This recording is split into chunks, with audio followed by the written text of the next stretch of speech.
Hello friends. India की जो team Bangladesh के साथ खेलने के लिए सेलेक्ट हुई है उसको लेकर पाकिस्तान मीडिया में काफी हलचल है और काफी एक्स पाकिस्तान क्रिकेटर जैसे बासित अली, कामरान अकमल और कुछ और चैनल्स ये रिपोर्ट कर रहे हैं कि इंडिया ने डर के वजह से फुल स्ट्रेंथ स्क्वाड खिलाई है क्योंकि इसी बांग्लादेश ने पाकिस्तान को 2-0 से हराया था। तो मैं ये क्लियर कर दूं कि इंडिया टेस्ट क्रिकेट में हमेशा अपनी फुल स्ट्रेंथ स्क्वाड को लेकर ही उतरती है और न्यू कमर्स को चांस सिर्फ और सिर्फ व्हाइट बॉल बाइलैटरल सीरीज में दिया जाता है। आपको याद दिला दूं कि इसके पहले भी जितनी टेस्ट सीरीज हुई थी, इंक्लूडिंग 2 साल पहले जब इंडिया बांग्लादेश गई थी, तो इंडिया हमेशा अपनी फुल स्ट्रेंथ स्क्वाड खिलाती है प्रोवाइडेड कोई बॉलर इंजर्ड ना हो। जैसे अभी फिलहाल शमी इंजर्ड है। विराट कोहली ने इंग्लैंड के साथ होम सीरीज में खुद अपनी चॉइस से बैकआउट किया था और जसप्रीत बुमराह जब भी फिट रहे हैं वो खेले हैं। हाँ, of course home test series में जसप्रीत बुमराह हर मैच नहीं खेलते क्योंकि कंडीशन स्पिन फ्रेंडली होती है, लेकिन इंडिया हमेशा ही अश्विन, जडेजा और अक्षर पटेल को लेकर खेलता है और कुलदीप भी स्क्वाड में रहते हैं एज अ बैकअप स्पिनर। कभी जरूरत पड़ी तो वो खेलते हैं। लेकिन इस चीज को पाकिस्तान मीडिया नहीं समझ रहा। वो कह रहे हैं कि नहीं, इंडिया तो न्यू कमर्स को चांस देता है, रियन पराग को लाना चाहिए। वो सब सिर्फ व्हाइट बॉल सीरीज में होता है। मेरे ख्याल से कॉमन सेंस की काफी कमी है। अदरवाइज पुराने स्कोर बोर्ड, पुराने टूर्स के स्कोर कार्ड निकाल कर ये वेरीफाई किया जा सकता था कि जितने भी टेस्ट मैचेस हुए हैं, इनफैक्ट जब 2022 में और रादर आई थिंक 2023 में जब इंडिया वेस्ट इंडीज टूर करने गई थी और फुल स्ट्रेंथ स्क्वाड के साथ गई थी, तो सुनील गावस्कर ने सवाल भी उठाया था कि क्यों विराट कोहली और रोहित शर्मा को वेस्ट इंडीज जाके खेलने की जरूरत है, जबकि टेस्ट क्रिकेट में इंडिया ने प्लेयर्स को चांस दे सकता है बैकअप बनाने के लिए। लेकिन क्लियर एजेंडा था राहुल द्रविड़, उस टाइम के कोच, रोहित शर्मा का, कि हर एक test match world test championship का पार्ट है और हम हर सीरीज, हर मैच वर्ल्ड टेस्ट चैंपियनशिप की क्वालिफिकेशन के लिए खेलते हैं। तो इंडिया ये जो बांग्लादेश के साथ मैचेस हो रहे हैं, इसको बांग्लादेश सीरीज की क्वालिफिकेशन, इसको वर्ल्ड टेस्ट चैंपियनशिप के फाइनल की क्वालिफिकेशन के लिए रादर बहुत सीरियसली ले रहा है। आपको बता दूं कि इंडिया फिलहाल इस टेबल में टॉप पर है with 68 percentage points.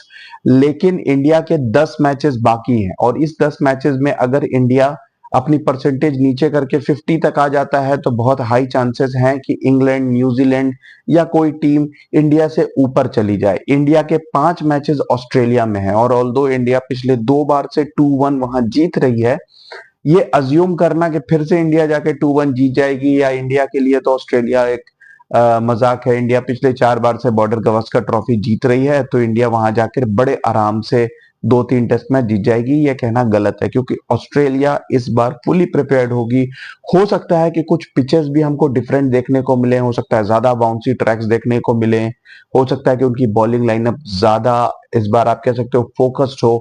PAT Cummins form of his life पे हैं, हेजलवुड बहुत बेहतरीन परफॉर्मेंस दे रहे हैं और Mitchell Starc you know is always dangerous. तो यू नेवर नो, हो सकता है कि एक बहुत ही पुअर टूर हो जाए इंडिया के लिए। तो India wants to be prepared. 5 test match home में हैं, 2 बांग्लादेश, बट न्यूजीलैंड के साथ 3 टेस्ट मैच डिफिकल्ट हो सकते हैं। आपको याद हो पिछली बार जब न्यूजीलैंड इंडिया आया था तो एजाज पटेल ने 10 विकेट लिए थे और वो टेस्ट मैच ड्रॉ हो गया था।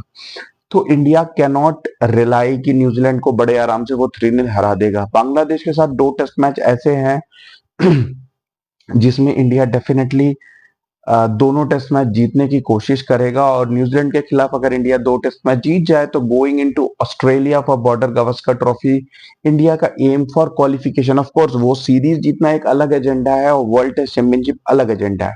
अगर इंडिया वो सीरीज 3-2 हार भी जाता है तो भी एटलीस्ट एक कंसोलेशन रहेगी कि वर्ल्ड टेस्ट चैंपियनशिप के फाइनल के लिए क्वालिफिकेशन हो गई। तो ये टेस्ट मैच की टीम किसी डर की वजह से नहीं हुई है, ना ही इंडिया को इतने हार की डर है, वरना इंडिया इतने सारे नए प्लेयर्स, इतने सारे आप कह सकते हो यंगस्टर्स को चांस नहीं देता। जिम्बाब्वे के साथ भी जब इंडिया एक T20 हारी थी तो हंगामा, इंडिया का घमंड टूट गया, जबकि उस वक्त वो पूरी टीम न्यू कमर्स की थी। तो इस तरीके की बेहुदा बकवास बातें करने से पहले एक एनालिसिस कर लेना चाहिए कि इंडिया कहाँ यंग टीम भेजती है और कहाँ पर अपनी प्रॉपर टीम भेजती है।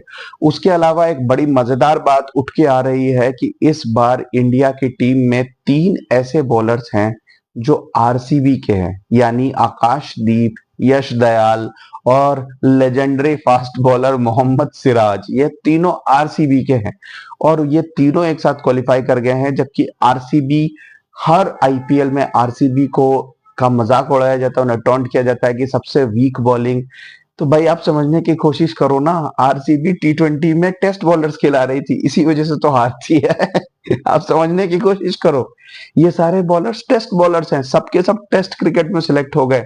टी20 में तो ये फॉर्मेलिटी के लिए बॉलिंग करते हैं, आप समझ रहे हो, टेस्ट बॉलर्स को लेकर उतरते हैं, इसीलिए टी20 में हारते हैं। एनीवेज, यश दयाल के बारे में भी बात करते हैं, क्योंकि आकाशदीप के बारे में मैं पिछले 2 वीडियो से बात कर रहा हूं, और यश दयाल वही बॉलर हैं जिन्हें रिंकू सिंह ने 5 छक्के मारे थे और 5 बॉलों पे 30 रन डिफेंड नहीं कर पाए थे यश दयाल, जिसके बाद काफी क्रिटिसिज्म हुआ था कि वेरिएशंस नहीं है, 5 छक्के कौन खा सकता है आखिरी ओवर में, वो भी 30 रन डिफेंड करते हुए। और यश दयाल ने खुद कन्फेस किया था कि वो डिप्रेशन में चले गए थे, उन्हें ऐसा लगा था कि उनका क्रिकेटिंग करियर खत्म हो गया, और उसके 2 साल बाद वो इंडियन टीम में सिलेक्ट हो गए हैं, which is a huge journey.